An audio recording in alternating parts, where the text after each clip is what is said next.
Makakunan niyo po ako ng gamot and tubig kasi nahihilo ako. Grabe yung hilo ko, ma. Okay, anak. Bibiliin muna kita ng gamot. Kasi wala kasi gamot dito sa bahay muna, ha? Sige po, mama. Thank you po, ha? Doon ako, anak, mamili sa palengke. Huwag kang aalis doon, ha? Baka makidnap pa ka dyan sa labas. Huwag ka talaga aalis dyan. Balas. Aalis na ako. Bye-bye, anak. La la la la la.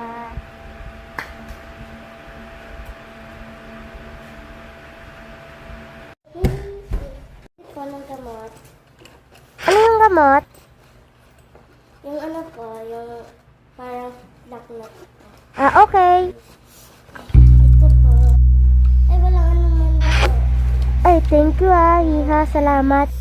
Sa gamot po. Walang ano man, Hiha.